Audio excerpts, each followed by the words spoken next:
He went public. I'm just responding to Pope Leo. And you know, his brother is a big MAGA person, and he's a great guy, Louis. And I said I like Louis better than I like the Pope. The President of the United States says the leader of the Roman Catholic Church needs to stay in his lane. The Vicar of Christ on earth says it's his job to speak the truth of the gospel and promote peace. Reaction to and analysis of the White House clash with Pope Leo. All of this as the pontiff begins a major apostolic trip to Africa. We have highlights of this all-important visit to the continent experiencing the biggest surge in Catholicism. He prayed with us every morning. We would have morning prayer together, Mass every morning, share some breakfast. The influence of St. Augustine, the global leader of the Augustinian order, helps us understand the guiding principles that inspire our Augustinian Pope and shares his favorite memories of their interaction. He has the patience of a saint. I wouldn't. It's not funny. And we sit down with Pope Leo's brother, John Prevost, at his home parish in Chicago to learn more about his little brother and the formation that took him from Catholic elementary school to the papal palace. EWTN News in Depth starts now.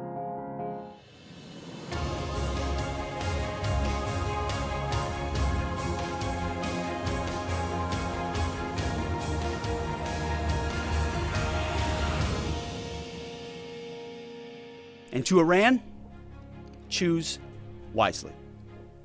I pray you choose a deal which is within your grasp for the betterment of your people and for the betterment of the world.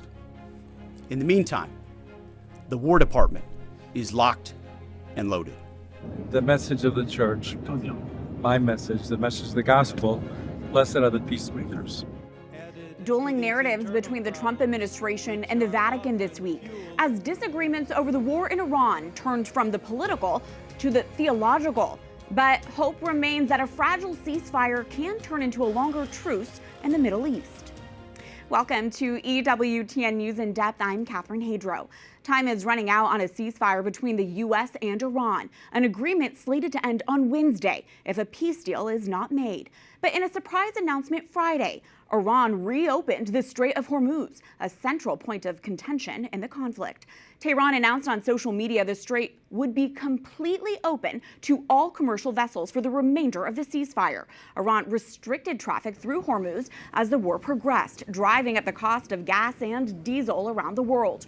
President Donald Trump quickly thanked Iran for reopening the strait, but also said the U.S. naval blockade of Iranian ports will remain in full effect until a peace agreement is made. EWTN News contributor Alberto Fernandez says that blockade puts pressure on Iran's already weakened economy. It certainly puts tremendous pressure on Iran. Iran cannot, in the long term, survive that. The question is it a matter of weeks? Is it a matter of months? Would the U.S. be willing to do this for months? But it's a near fatal blow to the Iranian regime if it continues. 90% of Iran's commerce and oil exports go through the Gulf. The U.S. has turned around at least 19 ships since beginning the naval blockade on Monday. U.S. forces are also now preparing to go after Iran-linked vessels anywhere in the world to add more pressure on Iran's economy. That major move from Tehran over the Strait of Hormuz was in direct response to the newly enacted ceasefire between Israel and Lebanon. The 10-day truce went into effect on Thursday.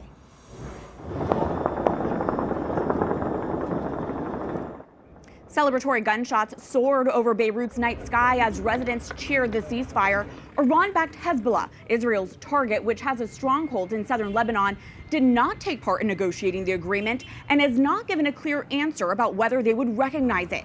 The truce came into effect less than 2 days after Secretary of State Marco Rubio held historic meetings with diplomats from Israel and Lebanon, the first meeting of its kind in decades. A former defense advisor says the ceasefire could smooth the path to a peace deal between the U.S. and Iran. The Lebanese-Israel track is now being sort of tended to separate from the Iran-U.S. track, which is something that the Americans wanted. The Iranians were trying to tie the two tracks together and talk about it as some sort of grand bargain. But it looks like now those talks are going to go on regardless of what happens with the U.S. and Iran. Hours into the ceasefire, Lebanon had already accused Israel of continuing its attacks on Lebanese villages and violating the truce. Nearly 2,200 people in Lebanon have been killed by Israeli airstrikes since the conflict began in March. 1 million people have been displaced. As one ceasefire begins, diplomats are rushing to ensure another does not end. President Trump has expressed optimism a peace deal between the U.S. and Iran will be made soon, indicating that meetings could take place this weekend, though nothing is yet confirmed. On Friday, Iran said it would not accept another temporary ceasefire. In a press briefing at the Pentagon on Thursday, Defense Secretary Pete Hegseth and General Dan Kane promised the U.S. was ready to hit Iran in full force if a peace deal is not met. I'd like to emphasize during this pause that the United States Joint Force remains postured and ready to resume major combat operations at literally a moment's notice. We are locked and loaded on your critical dual-use infrastructure, on your remaining power generation, and on your energy industry. Amid that fragile ceasefire, another public clash has captured headlines around the world. President Trump has issued a series of public attacks against Pope Leo XIV for continuously and fervently criticizing the war in Iran. But despite the pressure from his home country, the Holy Father has not backed down from his message of peace. I don't like it. I'm not a big fan of Pope Leo. He's a very liberal person. What began as a social media post has now become one of the most direct disagreements between a pope and a sitting president in recent history. The controversy began last Sunday night when the president posted a lengthy and sharp critique of Pope Leo on his Truth Social account. Trump writes in part that, quote, Pope Leo is weak on crime and terrible for foreign policy. I don't want a pope who thinks it's okay for Iran to have a nuclear weapon. He then tells the pope to be thankful he was elected because, quote, if I wasn't in the White House, Leo wouldn't be in the Vatican. On Monday, he doubled down on his Sunday criticism of the Holy Father in comments to reporters. Will you apologize? No, I don't, because Pope Leo said things that are wrong. He was very much against what I'm doing with regard to Iran. Pope Leo quickly issued his own response while on the papal plane. He was just beginning an apostolic journey to Africa. When speaking to journalists on his flight to Algeria, the Holy Father said in English that he will not shy away from sharing the gospel. I have no fear of neither the Trump administration nor speaking out loudly about the message of the gospel. And that's what I believe. I am called to do what the church is called to do. We're not politicians. We're not looking to make foreign policy, as he calls it, with the same perspective that he might understand it. But I do believe that the message of the gospel, blessed are the peacemakers, is a message that the world needs to hear today. Frank Roca, EWTN News senior Vatican analyst, says it was a bold call-out from the Holy Father, who seldom mentions world leaders by name. I found that very striking and even shocking because it sounded very defiant. Here, a pope is speaking with a Chicago accent, and he's using words like off-ramp, and he's talking about U.S. politics. That has much more of an impact. Leo has prioritized a mission of peace since he first stepped out on the loggia nearly 1 year ago. But since the start of the war in Iran, his criticisms of conflict have become more fervent. Everyone who knows him, who works with him, says that he's very methodical, very deliberative, very cautious. He's much more vocal. Italian friends of mine remarked on that. They said, wow, he's really found his voice. And I think that's true. Nearly a dozen bishops and archbishops in the United States have spoken out to condemn Trump's criticism of the Holy Father. Among the first to issue a statement was the president of the U.S. Conference of Catholic Bishops. Archbishop Paul Coakley said he was disheartened by Trump's post, writing, quote, Pope Leo is not his rival, nor is the Pope a politician. He is the vicar of Christ, who speaks from the truth of the gospel and for care of souls. Some bishops also called out Trump for posting a now deleted AI image that critics say portrayed Trump as Jesus Christ. The image garnered widespread pushback across the political spectrum. Trump did not apologize for the image, but claimed he thought the image showed him as a doctor. Bishop Michael Olson of the Diocese of Fort Worth, Texas, called the image highly insulting and blasphemous and said the president owes the Holy Father and Catholics an apology. I think the President of the United States likes to mix it up on social media, and I actually think that's one of the good things about this president is that he's not filtered. Other top Trump allies have defended the president and hurled their own criticisms towards the pontiff. I love the Catholic Church. I just wish they stick to fixing the church because there's issues. I know because I'm a member. And stay out of politics. A pontiff or any religious leader can say anything they want, but obviously if you wade into political waters, I think you should expect some political response. Vice President J.D. Vance, who converted to Catholicism, not only downplayed the AI image, saying he believed the president intended it as a joke, but also suggested the Pope should be careful on matters of theology. If you're going to opine on matters of theology, you've got to be careful. You've got to make sure it's anchored in the truth. And that's one of the things that I try to do. And it's certainly something I would expect from the clergy, whether they're Catholic or Protestant. The day after Vance made those comments at a Turning Point USA event on Tuesday, Bishop James Massa, chairman of the USCCB's Committee on Doctrine, issued a statement clarifying the church's stance on war. He writes, "When Pope Leo XIV speaks as Supreme Pastor of the Universal Church, he is not merely offering opinions on theology, he is preaching the gospel and exercising his ministry as the Vicar of Christ. The consistent teaching of the Church is insistent that all people of goodwill must pray and work toward lasting peace while avoiding the evils and injustices that accompany all wars." Trump directly addressed this statement when holding a press gaggle on Thursday afternoon. I'm all about the gospel. I'm about it as much as anybody can be, but I can't allow, as President of the United States of America, I can't allow Iran to have a nuclear weapon. That bishop who issued the clarification on the Catholic view of just war theory joins us now. Bishop James Massa is the chairman of the U.S. Bishops' Doctrine Committee and the auxiliary bishop of the Diocese of Brooklyn. Your Excellency, thank you for joining us. First, your reaction to the news of this week and President Trump's attacks on Pope Leo XIV. Yeah, when all this was happening here in the United States, all the news reportage on the Pope and the President's statements, the Holy Father was, of course, in Africa on a pilgrimage of peace. What a beautiful event yesterday at St. Joseph's Cathedral in Cameroon, where he gathered with an imam, a Protestant minister, an animist chief, and a Roman Catholic sister. And they all gave testimonies, beautiful, powerful testimonies to peace, followed by the Holy Father's own plea for peace in the world. So this is what fundamentally he's doing as teacher and pastor, trying to make an appeal to the nations to find other ways to resolve these decades-long conflicts. And we'll have a full report on the Pope's trip to Africa right after this as well.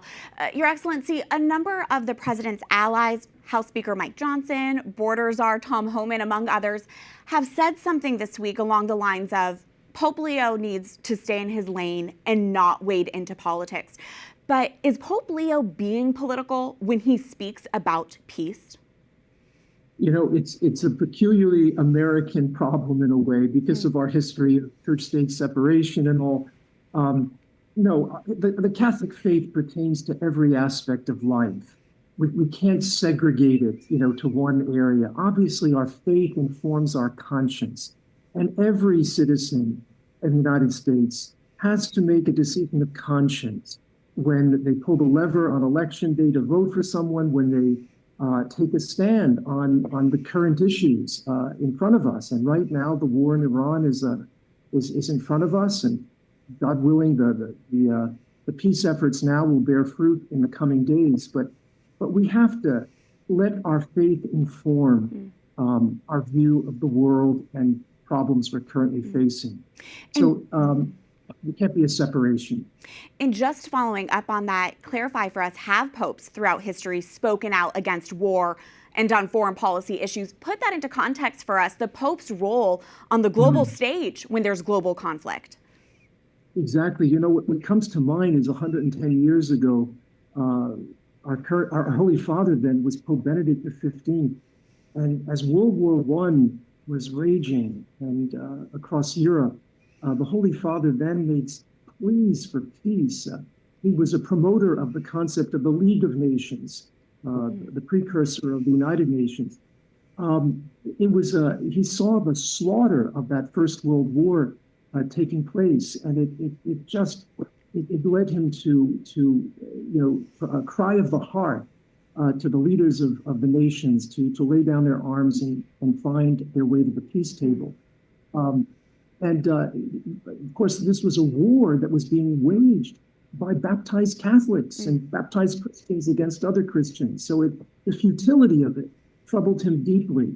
And then, in more recent times, Pope John Paul II in the early 2000s took a strong stance on the war in Iraq. So Pope Leo was following in the tradition of the great popes of the 20th century who addressed, and along with Pope Francis, who addressed issues of conflict around the world. A great history lesson for all of us. Your Excellency, J.D. Vance is our nation's second Catholic vice president. In comments made at a Turning Point USA event earlier this week, the vice president said Pope Leo needs to be careful when talking about theology. Let's take a listen. When the Pope says that God is never on the side of those who wield the sword, there is more than a 1,000-year tradition of just war theory. Okay. Now, we can, of course, have disagreements about whether this or that conflict is just, but I think that it's important, in the same way that it's important for the Vice President of the United States to be careful when I talk about matters of public policy. I think it's very, very important for the Pope to be careful when he talks about matters of theology. Bishop Massa, okay, the vice president just raised the issue of just war theory there. So can you give us a brief explanation of what just war theory is, and have Pope Leo's comments been in line with the church's tradition on just war theory? Sure. I have to say I cringed a little bit, hearing the vice president lecturing the Pope on just war. Of course, it goes back to the early church, St. Augustine, St. Ambrose, in fact, the intent of the just war theory is to establish the criteria for when it is just to go to war. And then once you've established the conditions that allow for that option, then you have to also apply moral reasoning to the conduct of the nation in war. So we have what we call the just reasoning for going to war and just reasoning for the conduct of the country during war. And you're asking questions. Is this a last resort defense of the people when an aggressor has caused grave and certain danger? Have all other options been exhausted? Diplomacy, negotiations, etc. And then is there a real chance of success? And the other very important criterion is, will the fighting cause worse evils than the harm that you're trying to stop? So the just war theory is never a blank check for violence. That's the bottom line. And it requires moral judgment, moral reasoning. And of course, St. Augustine was one of the greatest contributors to just war theory, and our Pope is Augustinian. Your Excellency, one of Pope Leo's comments drawing the most attention is when he said God does not listen to the prayers of those who wage war, but rejects them. And you addressed that in your statement on just war theory this week, writing, a constant tenet of that 1,000-year tradition is a nation can only legitimately take up the sword in self-defense once all peace efforts have failed. That is, to be a just war, it must be a defense against another who actively wages war, which is what the Holy Father actually said. He does not listen to the prayers of those who wage war. Bishop Massa, do you mind expanding on that, especially for Catholics who may have been surprised to hear the Pope make those specific comments? Sure. The Pope is not saying that God doesn't hear the prayers, listen to the prayers of our American soldiers, men and women in the military, or the Israeli soldiers, or soldiers on the other side of a conflict. Of course, God hears everyone's prayers. What he's citing a verse from the Old Testament, Isaiah chapter 1, verse 15. And the context of that verse was that after the Assyrian Empire had destroyed much of the kingdom of Judah back in the Old Testament, 8th century, there was a lot of injustice, and violence was being used by the rulers of the country against their own people. And so whenever violence is used unjustly as an act of aggression, then God looks with great disfavor on the one perpetrating the violence. That was the Pope's intention. He's saying, are we the aggressor in this military engagement? Now, of course, he's not ignorant of the tremendous problems that Iran has caused as a state sponsoring terrorism and et cetera. He's very well aware of that. But looking to the conditions for a just war, he has to raise the question: have the conditions been met for this to be a justified use of force? Really important context there. Your Excellency, my final minute with you. Pope Leo XIV, he began his pontificate with the words, "Peace be with you all." And just last week, Pope Leo hosted a peace vigil at the Vatican. Can you reflect briefly on how this theme of peace has been central to his pontificate so far? Yeah, it was so beautiful. La pace sia con tutti voi, he said, the very first words of the pontificate. Of course, he was speaking the same words that our Lord spoke on the night of the resurrection to the apostles. And I think just as Pope Benedict XV, back at the time of World War I, saw the testimony to peace, the witness to peace as an essential component of his pontificate, so Pope Leo sees the same.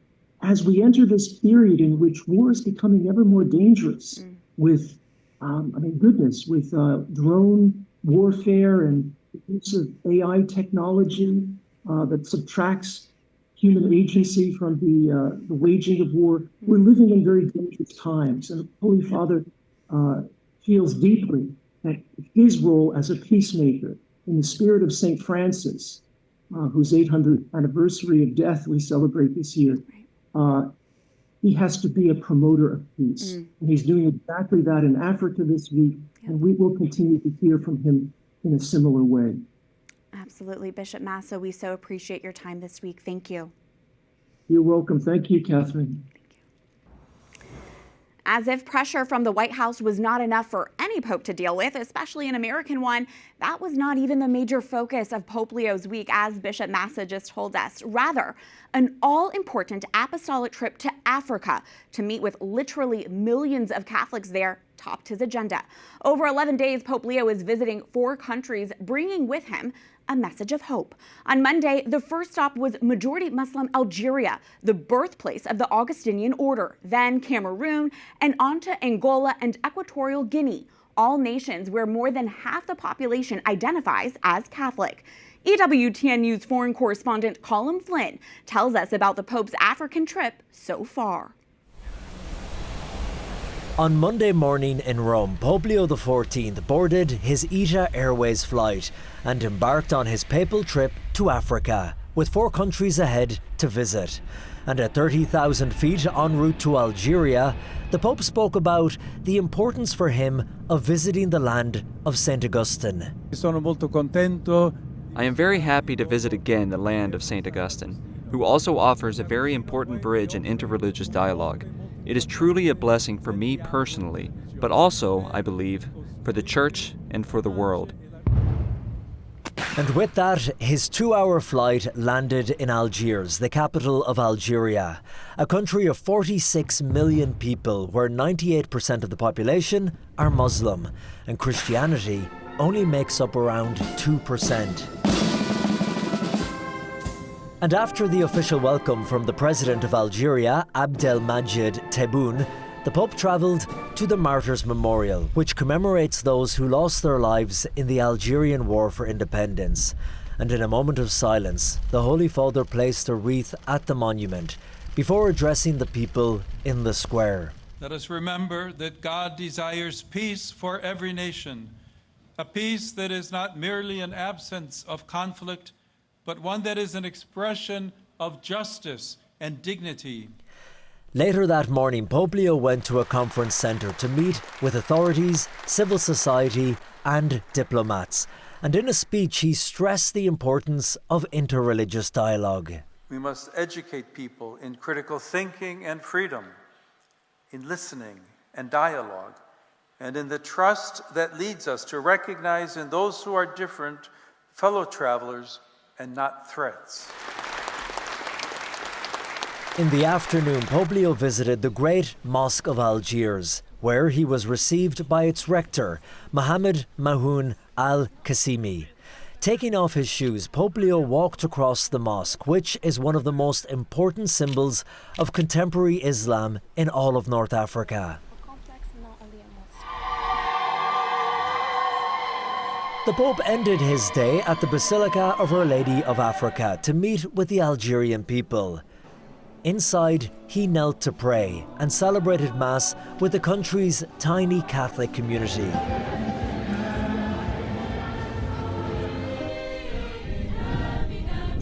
On day 2 of his official visit to Algeria, he flew to the city of Annaba. Pope Leo is an Augustinian, and so this was a profoundly meaningful visit for him, to stand in the ruins of the ancient Basilica of Hippo Regius, where St. Augustine was a bishop in the late 4th and early 5th century. And with light rain falling down, Pope Leo appeared emotional as he stood there in the ruins of the old basilica. After visiting the archaeological site, the Pope visited some of the residents of the Ma Mason Care Home for the Elderly, run by the Little Sisters of the Poor. There he told the residents that God's heart was not with the mighty and the powerful, but was with them. God's heart is with the little ones, with the humble, and with them he builds up his kingdom of love and peace. Then Pope Leo went to the modern-day Basilica of St. Augustine up on the hill overlooking the city. He celebrated Mass with clergy, religious and pilgrims who had gathered from across Algeria and beyond, where he recognized the historic and sacred ground that they were standing on. Here the martyrs prayed. Here St. Augustine loved his flock, fervently seeking the truth and serving Christ with ardent faith. On the morning of day 3 of this apostolic journey, Pope Leo was back at the airport of the capital, Algiers, bidding farewell to Algeria. The flight lasted just over 5 hours as he flew to Yaoundé, the capital of Cameroon. At the airport, he was greeted by Prime Minister Joseph Dion Nut, before later meeting President Paul Biya at the presidential palace. Later that day, dignitaries and authorities gave speeches at an official event, and in a country that has been so damaged by years of war, Pope Leo used this opportunity to denounce violence. Behind the numbers are the faces, stories, and shattered hopes of real people. In the face of such dramatic situations, I called on the human family at the beginning of this year to reject the logic of violence and war, and to embrace a peace founded on love and justice.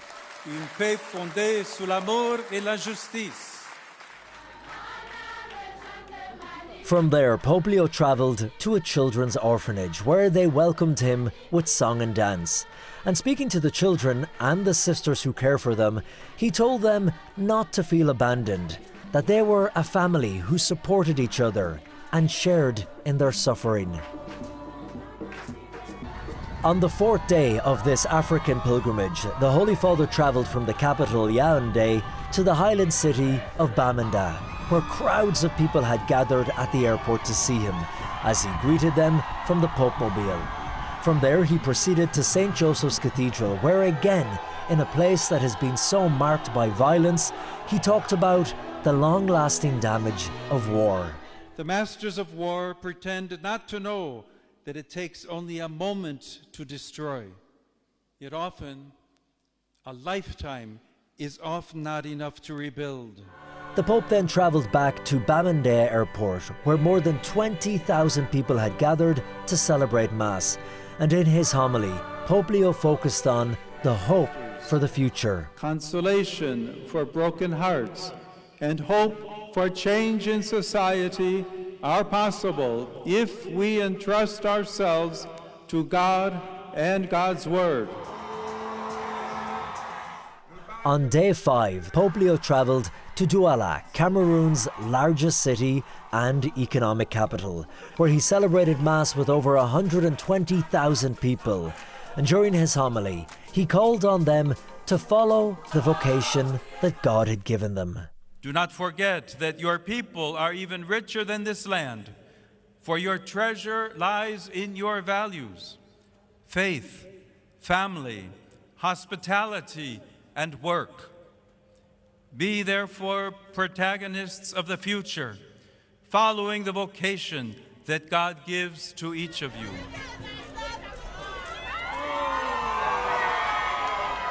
Reporting halfway through Pope Leo XIV's pilgrimage in Africa, Colm Flynn for EWTN News in Depth. Once again, EWTN News contributor Alberto Fernandez, who has a very special insight into Pope Leo's journey to Africa, particularly to Equatorial Guinea. Now retired from the Foreign Service, Alberto was the U.S. ambassador to Equatorial Guinea for 2 years, from 2010 to 2012. I think the Holy Father will find a population, a country which is overwhelmingly Catholic. Equatorial Guinea is not like some of these countries that are, part Muslim, part Christian, or part evangelical, it's overwhelmingly a Catholic country, one of the most Catholic countries in the world. It's a country at peace, which is a great thing. It faces tremendous issues in terms of development, social justice. There's oil wealth, there's poverty. So those are the challenges for Equatorial Guinea that I'm sure the Holy Father will address. EWTN is providing full coverage and analysis of the Pope's apostolic journey to Africa on all of our platforms. We invite you to watch us here or visit the EWTN News YouTube page, the National Catholic Register, or EWTNnews.com. This American Pope, this leading global voice calling for peace across the world and drawing the ire of the White House in doing so, what made him who he is? We spend the rest of this program trying to uncover that when we talk to two of the people on this earth who know him best. Someone who's as knowledgeable as he is, who's as experienced as he is, and who can relate to so many people just by the mere fact of the languages he can speak, and therefore relate to people. This is the hand of God. We head to Chicago to speak to John Prevost, the Pope's older brother, for insights into what makes his brother tick and what effect he's having on faith in America. What is he like as a person? How would you describe him? He has a great sense of humor, very systematic. He was a mathematician. And the leader of the Order of St. Augustine sheds light on his personal interactions with Robert Prevost and the impact of the teachings of St. Augustine on his papacy. We look at the background of the man who would become Pope when EWTN News in Depth returns.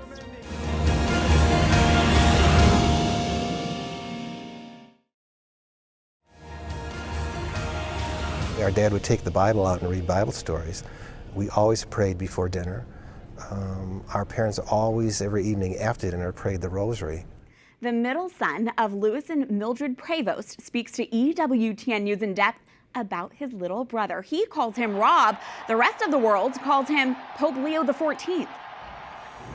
John Prevost spoke to reporter Mark Irons late last month at his church in the Chicago suburbs, sitting alongside his parish priest. That was, of course, before the recent controversial remarks by the president about Pope Leo that we just covered. So our conversation did not touch on that, but rather on one brother's insights into the life and perspective of a person he knows so well, who he still speaks to daily, a brother who just so happens to be God's vicar of Christ on earth. Here is John Prevost on the record. It's not every day that you're sitting with the Pope's brother, John, and his pastor at his parish, Father Ray. Thank you for taking the time. You're welcome. We've had about 1 year now of Pope Leo XIV, your brother. What's this past year been like? Gosh, let's see, there's a question. Something totally unexpected, or something you have to take day by day, because you never know, in a sense, what each day is going to bring.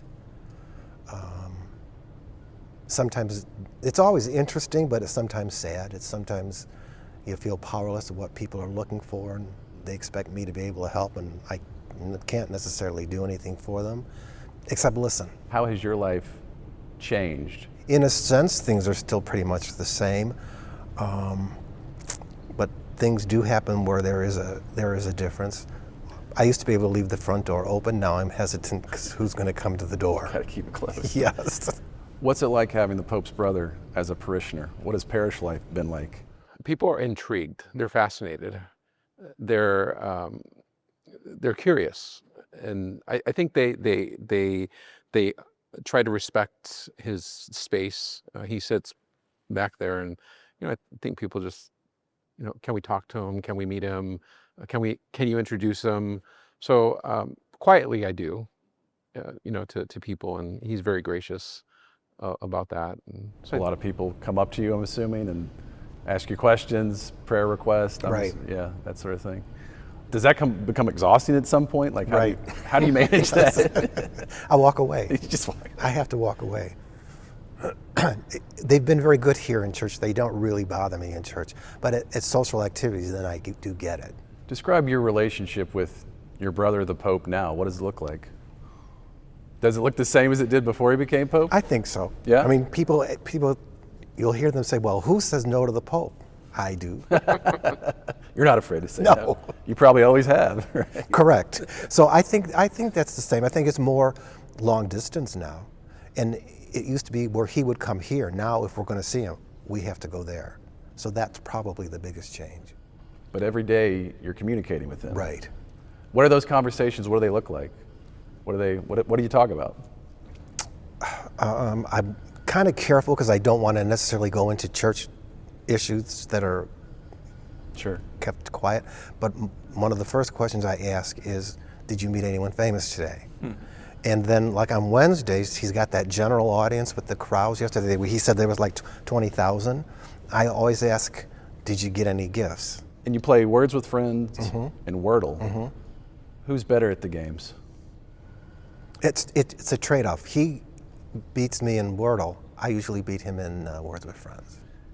And we heard in Wordle, he said he has a new word each time he plays. What's your strategy? I use the same word every time. What is it? Adieu. A-D-I-E-U, because it uses the vowels. Get all the vowels. I'm sure you get so many questions about your brother, the Pope, but let's talk a little about you and your faith. You were in Catholic schools as a teacher, as a principal. I'm guessing your faith formed you and inspired you to take on that sort of profession and role? It did. I think somewhere in the back of my mind, it absolutely had to be to see the strength in a Catholic school, the importance of Catholic school education. And I wasn't so concerned about making the big bucks, so I was able to afford to work in a Catholic school. And I just saw the value in it, having gone through it and having student taught in a public school. I saw kind of the difference, and so I always aimed into a Catholic school. Talk about that. Talk about the value of Catholic education. Is it an important thing for not only the church, but society? I think so. I think that's where values are started, and I worry sometimes that Catholic schools, unfortunately, are becoming too expensive for the average person to afford, and if it's only going to become something for the wealthy people, I hope not. But I see the importance of setting values and of setting modes of standard of behavior that the Catholic school can do, I think somewhat in a different way than regular public school education can do. What would your advice be to somebody who maybe grew up Catholic but has left the faith for whatever reason? Should they reconsider? I think they are. I've had people come to the door and tell me. I don't know who they are, but they say, I wanted to let you know because of your brother, I'm coming back. A cousin just said that to me this week because of Rob. They're coming back. So I think that's happening just because. I think you're seeing that across the country. Because of him, people are coming back to church. That's happening. I was going to ask about that, the impact on faith in this country. You think it will be significant now that we have the first American Pope? I think so. I commented just this week on how the 5 o'clock Mass is packed. Why all of a sudden? We do see it in parishes. I've received several phone calls. People say because of his election, because of who he is, we feel called to come back to the church. We've heard a lot about his gifts and talents and would make him well suited for this role, but you know him in a particularly unique way as his brother. What are some of those other things that you know about him intimately that would make him great to be this leader of our church here? Well, to keep it in the area of faith, he has the patience of a saint. I wouldn't. It's not funny. Have you seen it? Have you seen it? I don't. I mean, he does. If you ask me a question, which you are doing, I come out and give you an answer. He would take a lot of time to think about it before he responded, and therefore it's a whole lot more deeper in perspective than mine off the top of my head. Pope Leo, your brother, has a lot of responsibility now. His flock is the world, and there are many people suffering in different areas of the world. How do you think he takes on this sort of responsibility and care for so many different groups of people suffering in different ways?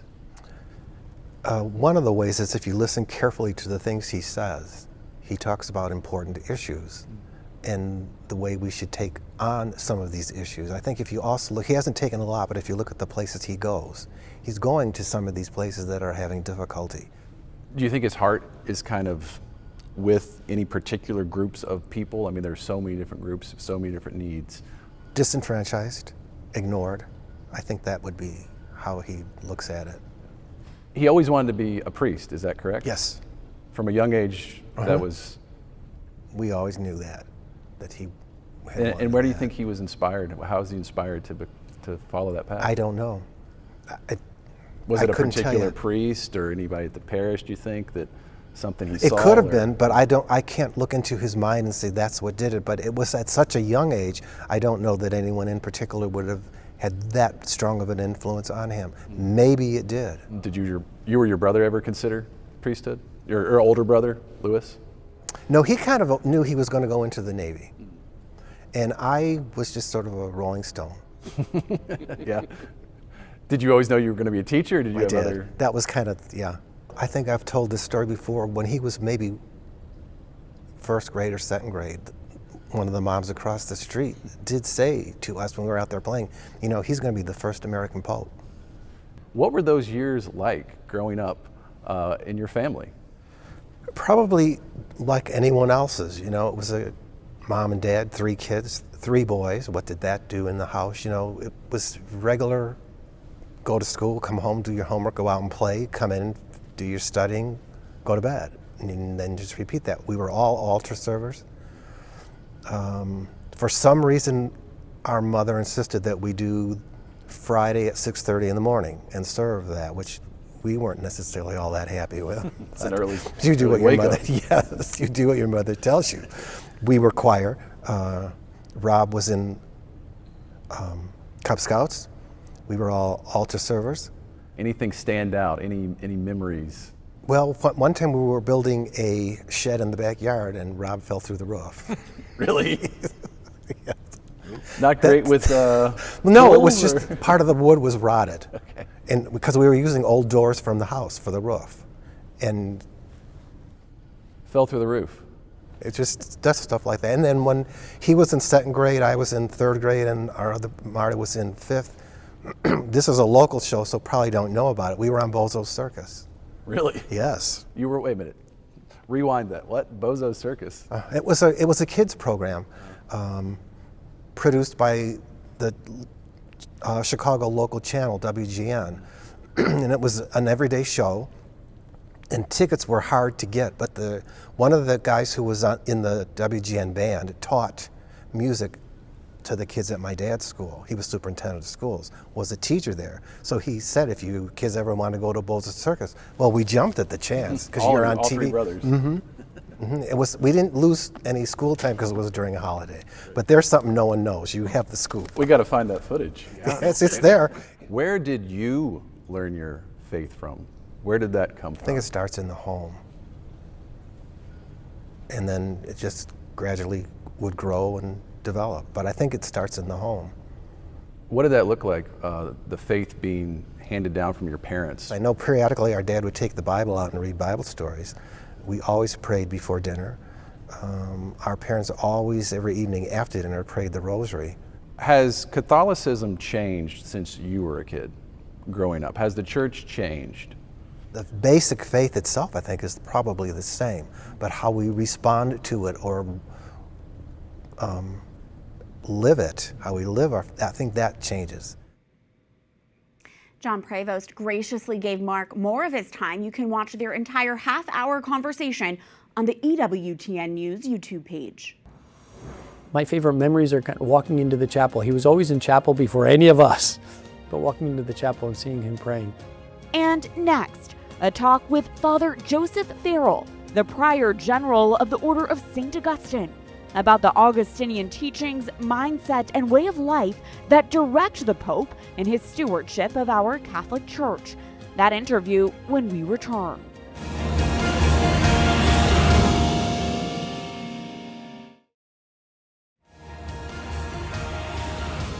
The first stop of Pope Leo's trip to Africa, the country of Algeria. And here, an image from the city of Annaba, which centuries ago was the ancient seaport home of St. Augustine of Hippo.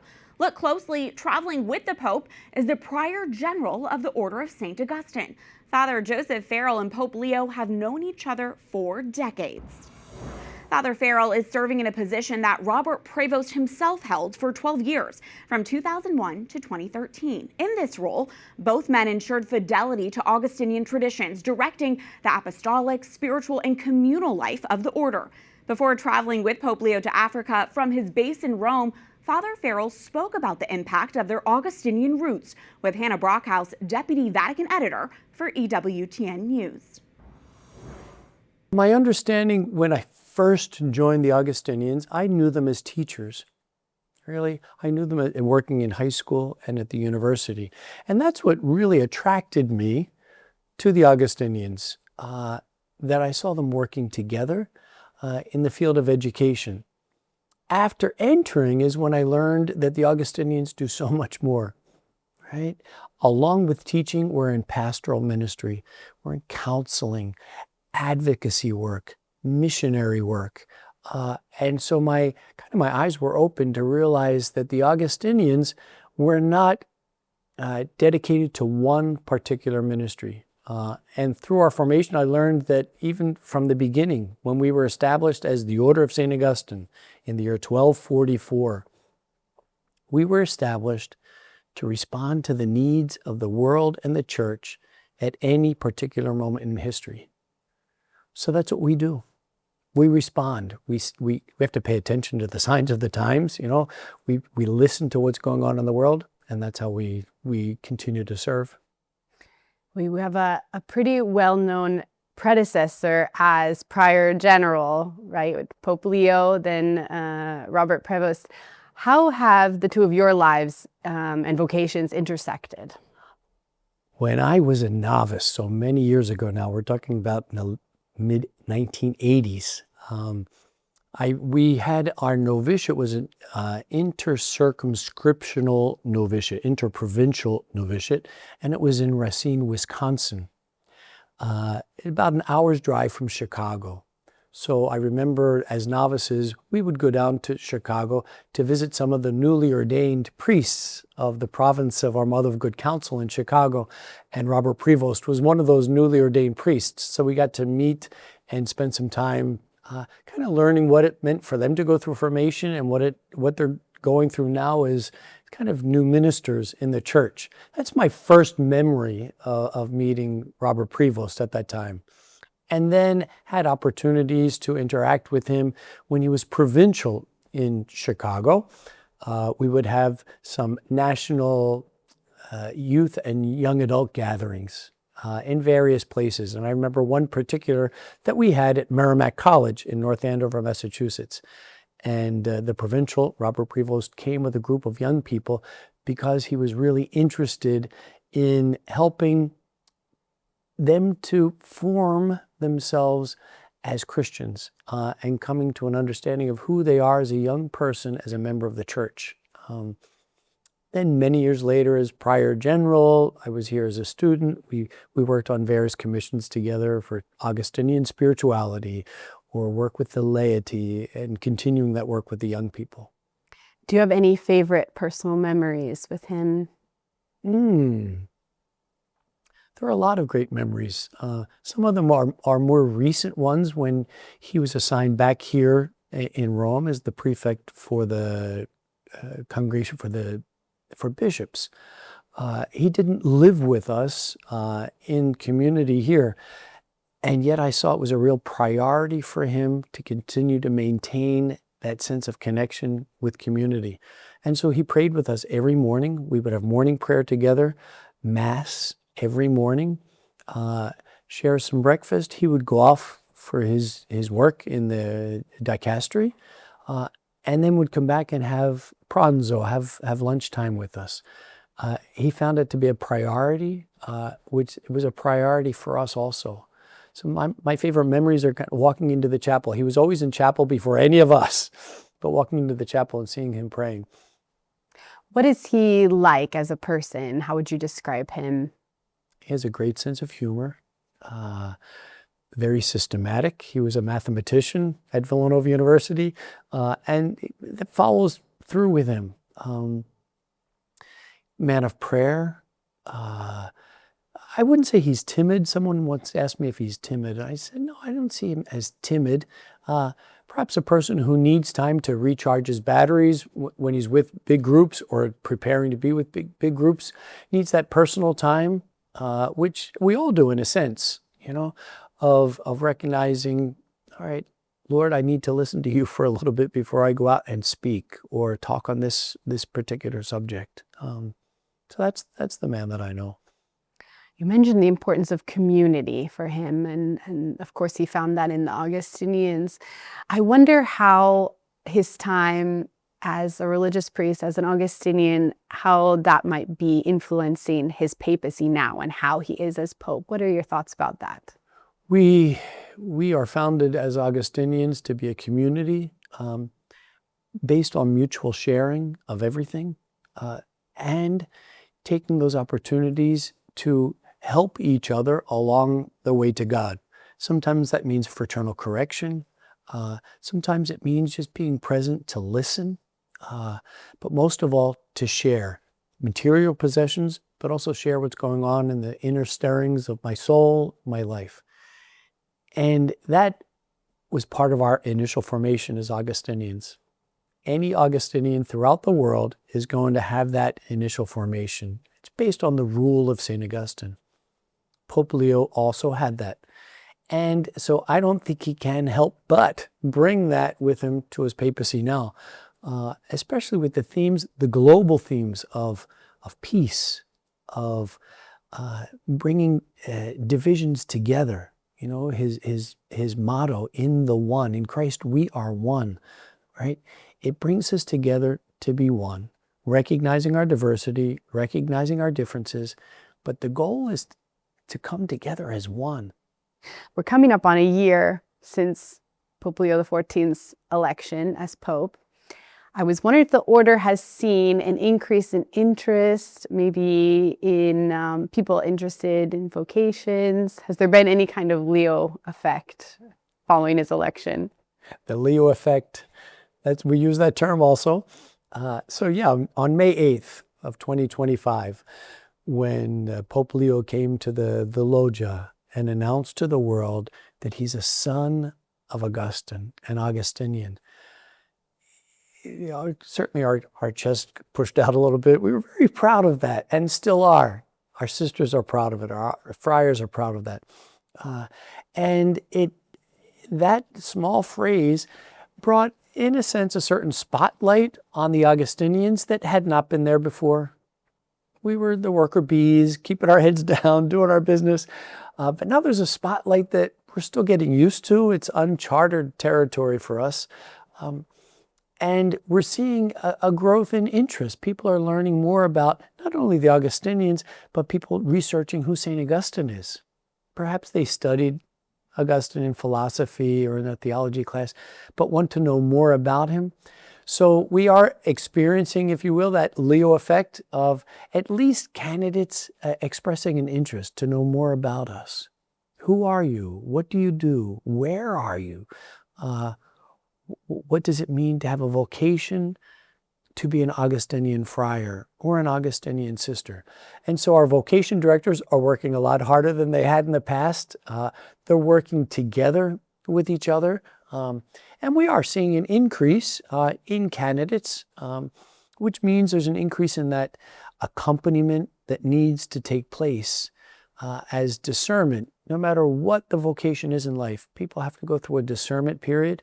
And so that's what we're working with now. It's only been a year. We hope it continues for a long time. There is much more of Hannah's interview with Father Joseph Farrell. To watch the entire conversation, go to the EWTN News YouTube page. And that's it for this edition of EWTN News in Depth. I'm Catherine Hadro. We hope to see you again next week for more news and reports important to your Catholic life. Until then, God bless.